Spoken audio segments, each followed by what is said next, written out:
মেখলিগঞ্জে সাড়ম্বরের সাথে পালিত হলো রামনবমী। এই উপলক্ষে রবিবার একটি শোভাযাত্রা শহর পরিক্রমা করে। শোভাযাত্রায় উপস্থিত ছিলেন দেবজ্যোতি ধর, দেবাশিস ধর, কৃষ্ণপদ বিশ্বাস, সৌরভ বর্মন, বলাই কবিরাজ সহ অন্যান্যরা।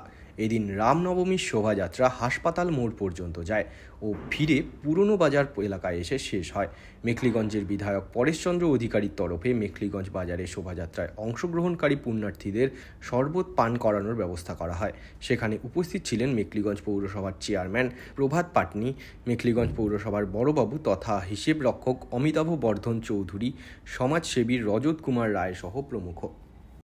আজকে রামনবমী উদযাপন ছিল, সেটাতে আমরা মেখলিগঞ্জের সমস্ত লোক আজকে স্বতঃস্ফূর্তভাবে আজকে এই ধর্ম অনুষ্ঠানে যোগ দিয়েছে। হ্যাঁ, অসংখ্য ধন্যবাদ আমাদের এই শুভ কাজে যোগ দেওয়ার জন্য। সবাইকে অসংখ্য ধন্যবাদ। আজকে রামনবমী একটা রামনবমী উদযাপন কমিটি মেখলিগঞ্জ থেকে মেখলিগঞ্জ রাম মন্দির থেকে একটা শোভাযাত্রা বের করেছে। শোভাযাত্রা মেখলিগঞ্জ শহর জুড়ে হবে। তো সেই শোভাযাত্রা এই প্রখর রোদের মধ্যে তাদের জন্য আমরা ঠান্ডা পানীয়র ব্যবস্থা করেছি, এখানে শরবতের ব্যবস্থা করেছি আমাদের মেখলিগঞ্জ গ্রামীণ ব্যাংকের সামনে।